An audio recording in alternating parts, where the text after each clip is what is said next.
Railway platform पर भीड़भाड़ थी। लोग जल्दी जल्दी ट्रेन पकड़ने में लगे थे। कोई सामान खींच रहा था, कोई बच्चों का हाथ पकड़कर भाग रहा था, तो कोई टिकट काउंटर पर लाइन में खड़ा था। उस भीड़ के बीच एक कोने में बैठा था रामू। रामू का पहनावा देखकर कोई भी समझ सकता था कि यह आदमी गरीब है। फटी हुई शर्ट, घुटनों तक पुरानी निकर, नंगे पैर और चेहरे पर थकान। उसकी आंखों में वह चमक नहीं थी जो किसी सपनों वाले इंसान की होती है, बल्कि वहां था हताशा, हार और लाचारी का अंधेरा। रामू के सामने एक पुरानी स्टील की कटोरी रखी थी। कभी कोई सिक्का गिरा देता तो वह जल्दी से उठा लेता। कभी लोग उसे देखकर मुंह फेर लेते, कुछ तो उसे दुत्कार कर भी चले जाते। रामू का जीवन ऐसा क्यों था? असल में बचपन से ही किस्मत ने उसके साथ खेल खेला था। उसके पिता मजदूर थे। मजदूरी करके जो कमाते उससे किसी तरह घर चलता। लेकिन जब रामू 10 साल का था तभी उसके पिता का बीमारी से निधन हो गया। मां ने घर संभालने की कोशिश की, लेकिन गरीबी और बीमारियों ने उन्हें भी ज्यादा जीने नहीं दिया। रामू अनाथ हो गया। कोई सहारा नहीं, कोई मददगार नहीं, न पढ़ाई न हुनर। जब भूख लगती तो कभी मंदिर के बाहर बैठता, कभी रेलवे प्लेटफॉर्म पर। धीरे धीरे यह उसकी आदत बन गई। रामू सोचता था, मेरी किस्मत ही खराब है। मैं चाहे जितनी कोशिश कर लूं, मुझे कभी अच्छा जीवन नहीं मिलेगा। और इस तरह वह अपनी हालत को ही अपनी किस्मत मान चुका था। गर्मी का मौसम था, सूरज सिर पर था, पसीने से शरीर तरबतर। स्टेशन पर लोग भाग दौड़ में लगे थे। रामू भी अपने कटोरी लिए बैठा था। तभी वहां से एक व्यापारी गुजरा। साफ सुथरे कपड़े, चमचमाता जूता, हाथ में एक ब्रीफकेस और चेहरे पर आत्मविश्वास। वह तेज कदमों से जा रहा था कि अचानक रामू ने हाथ बढ़ाकर कहा, साहब कुछ दे दीजिए, 2 दिन से ठीक से खाया नहीं है। व्यापारी रुक गया। उसने रामू को ध्यान से देखा। उसकी आंखों में गहरी थकान थी। व्यापारी कुछ देर चुप रहा। रामू ने सोचा, अब ये भी बाकी लोगों की तरह भगा देगा। लेकिन व्यापारी मुस्कुराया और बोला, मैं तुझे पैसे नहीं दूंगा। रामू की आंखें नम हो गईं। उसने सोचा, ये भी वही कह रहा है। लोग कहते हैं कि मेरे जैसे लोग बस बोझ हैं। लेकिन तभी व्यापारी ने आगे कहा, पैसे नहीं दूंगा, लेकिन तुझे एक बात सिखाऊंगा। अगर तू समझ गया तो तेरी जिंदगी बदल जाएगी। रामू चौकन्ना हो गया। उसने व्यापारी की तरफ ध्यान से देखा। व्यापारी बोला, देख बेटा, तेरे पास हाथ हैं, पैर हैं, दिमाग है, फिर क्यों इन्हें सिर्फ भीख मांगने के लिए इस्तेमाल करता है? जब तू मेहनत कर सकता है तो भीख क्यों मांगता है? रामू ने धीमे स्वर में कहा, साहब काम कौन देगा? मैं अनपढ़ हूं, कुछ आता नहीं। व्यापारी ने गंभीर होकर जवाब दिया, कोई भी जन्म से काम करना नहीं जानता। इंसान सीख कर काम करता है। लेकिन अगर तू हर रोज सिर्फ हाथ फैलाता रहेगा तो कोई तुझे कभी काम नहीं देगा। दुनिया तुझे वही देगी जो तू अपने लिए मांगेगा। अगर तू भीख मांगेगा तो भीख मिलेगी, लेकिन अगर तू काम मांगेगा तो शायद तुझे काम मिलेगा। रामू चुप था। उसके दिल में यह बात गहराई तक उतर रही थी। व्यापारी ने जाते जाते कहा, आज ही तय कर ले, तू जिंदगी भर हाथ फैलाएगा या मेहनत करके एक दिन लोगों को देने वाला बनेगा। और वह अपनी ट्रेन पकड़कर चला गया। रामू घंटों वहीं बैठा रहा। उसकी कटोरी में उस दिन एक भी सिक्का नहीं गिरा, लेकिन उसके दिल में एक नया विचार गिर चुका था। रात को जब वह फुटपाथ पर लेटा तो नींद नहीं आई। बार बार वही शब्द उसके कानों में गूंज रहे थे, भीख मांगेगा तो भीख मिलेगी, मेहनत मांगेगा तो काम मिलेगा। रामू ने सोचा, सही तो कहा उस आदमी ने। मैंने कभी काम मांगा ही नहीं, हमेशा भीख ही मांगी। अगर मैं कल से मेहनत करने की ठान लूं तो क्या मेरी जिंदगी बदल सकती है? उस रात रामू ने एक फैसला लिया, अब मैं सिर्फ भीख नहीं मांगूंगा। कल से कुछ काम ढूंढूंगा, छोटा ही सही लेकिन काम करूंगा। यही वह रात थी जिसने उसकी किस्मत का रास्ता बदल दिया। सुबह का वक्त था। स्टेशन पर भीड़ उमड़ रही थी, लेकिन उस दिन रामू का मन बदला हुआ था। उसके सामने कटोरी जरूर रखी थी, लेकिन वह अब उसे घूर रहा था, जैसे सोच रहा हो कि आज से मेरी पहचान यह कटोरी नहीं होगी। रामू ने खुद से वादा किया था, अब भीख नहीं, काम करना है। रामू ने हिम्मत जुटाई, और प्लेटफॉर्म पर चाय बेचने वाले एक बूढ़े आदमी के पास गया। बाबा, क्या मुझे आपके साथ काम मिल सकता है? मैं मेहनत करूंगा।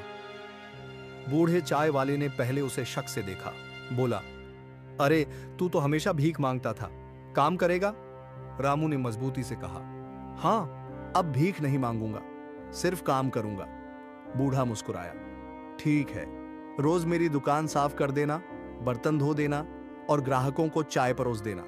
बदले में तुझे खाना और थोड़े पैसे दूंगा। रामू ने उसी वक्त हामी भर दी। पहले दिन ही काम ने रामू की परीक्षा ली। गर्मी से पसीने पसीने होकर वह बर्तन धो रहा था। हाथ छिल गए, पीठ दर्द करने लगी, लेकिन उसने हार नहीं मानी। रात को जब उसने अपनी जेब में पहली बार मेहनत की कमाई के 10 रुपए रखे तो उसकी आंखें भर आईं। उसने खुद से कहा, आज मुझे भीख नहीं, मेरी मेहनत का फल मिला है। यही छोटी सी शुरुआत उसके अंदर नई ऊर्जा भर गई। दिन हफ्तों में बदल गए। रामू चाय वाले के सबसे भरोसेमंद लड़कों में गिना जाने लगा। वह ईमानदार था, मेहनती था और ग्राहकों से अच्छे से पेश आता था। ग्राहक अक्सर कहते, अरे ये लड़का बहुत अच्छा है, हमेशा मुस्कुराकर चाय परोसता है। रामू के अंदर आत्मविश्वास बढ़ने लगा। अब वह खुद सोचने लगा कि क्या मैं भी अपना काम शुरू कर सकता हूं? एक दिन रामू ने बूढ़े चाय वाले से कहा, बाबा, क्या मैं खुद का छोटा ठेला लगाऊं? बूढ़ा पहले हंसा, लेकिन रामू की गंभीरता देखकर बोला, ठीक है बेटा, हिम्मत कर, मेहनती आदमी कभी हारता नहीं। रामू ने अपनी छोटी सी बचत और थोड़े उधार से एक ठेला खरीदा। उसने स्टेशन के बाहर चाय और समोसा बेचना शुरू किया। पहले दिन बहुत डर था, लोग आएंगे भी या नहीं, लेकिन उसकी मेहनत रंग लाई। उसकी चाय स्वादिष्ट थी और उसका बर्ताव ग्राहकों को भा गया। धीरे धीरे लोग उसके ठेले पर आने लगे। लेकिन सफलता इतनी आसानी से नहीं मिलती। कभी पुलिस वाले आकर ठेला हटवा देते, कभी बड़े दुकानदार उसे तंग करते, कभी बारिश में उसका सामान भीग जाता। रामू रात को बैठकर रोता भी था, लेकिन हर बार उसे उस व्यापारी की आवाज सुनाई देती, भीख मांगेगा तो भीख मिलेगी, मेहनत मांगेगा तो काम मिलेगा। वह रोकर भी अगले दिन फिर खड़ा हो जाता। सालों बीतते गए। रामू ने अपने छोटे ठेले से इतना कमाया कि उसने एक छोटी दुकान ले ली। अब वह सिर्फ चाय नहीं बल्कि नाश्ता भी बेचने लगा। दुकान चल निकली। लोग सुबह सुबह उसकी दुकान पर लाइन लगाने लगे। धीरे धीरे उसने और दुकानें खोली। अब वह सिर्फ चाय वाला नहीं रहा, बल्कि इलाके का जाना माना कारोबारी बन गया। रामू ने पढ़ाई नहीं की थी, लेकिन अब वह हर चीज सीखने लगा। वह व्यापार की किताबें पढ़ता, सफल लोगों की कहानियां सुनता और नए नए बिजनेस आइडियाज सोचता। उसने कहा, अगर मैं बिना पढ़ाई के यह कर सकता हूं तो और मेहनत से बहुत आगे जा सकता हूं। चाय और नाश्ते की दुकानों के बाद उसने किराने की दुकान शुरू की। फिर कुछ सालों में उसने होटल भी खोल लिया। लोग हैरान थे, ये वही रामू है जो कभी स्टेशन पर भीख मांगता था। रामू के अंदर अब एक ही मंत्र था, मेहनत और ईमानदारी। कभी जो कटोरी लेकर स्टेशन पर बैठता था, अब वही रामू गाड़ी में बैठकर अपने बिजनेस का जायजा लेता था। उसके कपड़े अब साफ सुथरे थे, हाथों में आत्मविश्वास था और चेहरे पर मुस्कान। वह जानता था, मेरी यह यात्रा आसान नहीं थी, लेकिन उस एक सीख ने मेरी पूरी किस्मत बदल दी। सुबह का वक्त था। रामू की नई दुकान रामू फूड्स एंड मार्ट पर ग्राहकों की भीड़ लगी थी। अब यह कोई साधारण दुकान नहीं थी, बल्कि पूरे इलाके की सबसे मशहूर दुकान बन चुकी थी। लोग यहां दूर दूर से आते थे। रामू अब फटे कपड़ों वाला भिखारी नहीं रहा। वह अब सूट पहनता था, उसके पास गाड़ी थी और सबसे बड़ी बात, उसके पास इज्जत थी। उस दिन भीड़ के बीच एक शख्स दुकान में दाखिल हुआ। उसके कपड़े साफ सुथरे थे, हाथ में ब्रीफकेस और चेहरे पर वही आत्मविश्वास। रामू जैसे ही उस ग्राहक पर नजर पड़ी, उसका दिल जोर से धड़क उठा। ये वही हैं? रामू की आंखों में चमक आ गई। यह वही व्यापारी था जिसने सालों पहले स्टेशन पर उसे पैसे देने से इनकार कर दिया था और एक सीख देकर चला गया था। व्यापारी काउंटर पर आया और सामान लेने लगा, लेकिन रामू खुद को रोक नहीं पाया। वह दौड़कर उसके सामने आ खड़ा हुआ और हाथ जोड़कर बोला, साहब, क्या आप मुझे पहचानते हैं? व्यापारी ने उसे गौर से देखा। माफ करना बेटे, मैं पहचान नहीं पा रहा। रामू की आंखों से आंसू निकल पड़े। साहब, मैं वही हूं, वही भिखारी जो एक दिन स्टेशन पर आपसे भीख मांग रहा था। आपने मुझे पैसे नहीं दिए थे, बल्कि कहा था भीख मांगेगा तो भीख मिलेगी, मेहनत मांगेगा तो काम मिलेगा। व्यापारी का चेहरा अचानक बदल गया। उसने चौंक कर कहा, क्या तुम वही लड़के हो जिसने कटोरी लेकर मुझसे पैसे मांगे थे? रामू ने सिर झुका दिया। हाँ साहब, वही हूं, लेकिन आपकी उस सीख ने मेरी किस्मत बदल दी। आपने कहा था मेहनत मांगो, सपने मांगो। उसी दिन मैंने ठान लिया कि अब जिंदगी भर हाथ नहीं फैलाऊंगा। आज जो कुछ भी हूं, आपकी दी हुई सीख की वजह से हूं। यह सुनते ही व्यापारी की आंखें भी भर आईं। उसने रामू के कंधे पर हाथ रखकर कहा, बेटे, मुझे गर्व है तुम पर। मैं तो बस एक बात कहकर चला गया था, लेकिन तुमने उस बात को अपनाया और अपनी किस्मत खुद लिखी।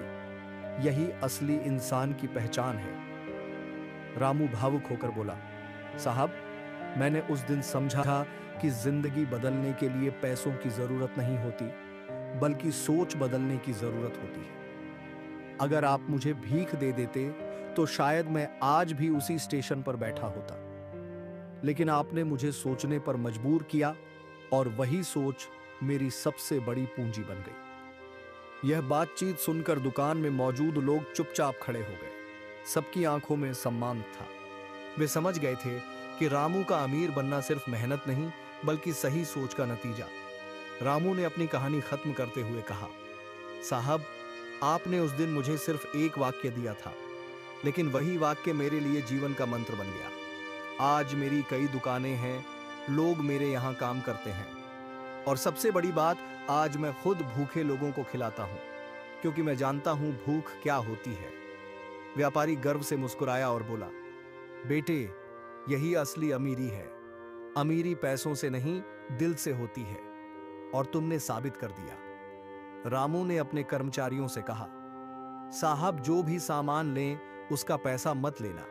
आज उनका कर्ज मैं उतारना चाहता हूं, क्योंकि अगर ये उस दिन मुझे वह सीख न देते तो मैं कभी यहां तक नहीं पहुंच पाता। व्यापारी भावुक होकर बोला, नहीं बेटा, ये तुम्हारी मेहनत का फल है। मेरा काम तो बस तुम्हें रास्ता दिखाना था। चलना तुम्हें ही पड़ा। याद रखो, जिंदगी में जो भी मेहनत करता है वह कभी खाली हाथ नहीं लौटता। रामू और व्यापारी की इस मुलाकात ने वहां मौजूद हर इंसान को सोचने पर मजबूर कर दिया। किस्मत तब बदलती है जब इंसान अपनी सोच बदलता है। भीख मांगना आसान है, लेकिन मेहनत करके कमाना असली जीत है। दुनिया तुम्हें उतना ही देती है जितना तुम अपने लिए मांगते हो। अगर तुम सपने मांगोगे तो सपने मिलेंगे, और अगर भीख मांगोगे तो सिर्फ भीख। रामू अब सिर्फ एक अमीर आदमी नहीं था, वह लाखों लोगों के लिए एक प्रेरणा बन चुका था। दोस्तों, अगर यह कहानी आपको जरा सी भी प्रेरणा देती है तो इसे लाइक करना मत भूलना।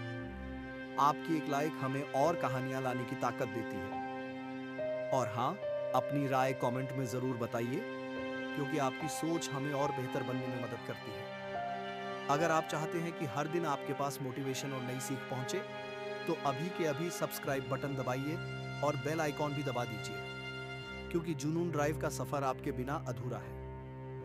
तो मिलते हैं अगले वीडियो में, जहां जुनून और मेहनत मिलकर सपनों को हकीकत बनाएंगे।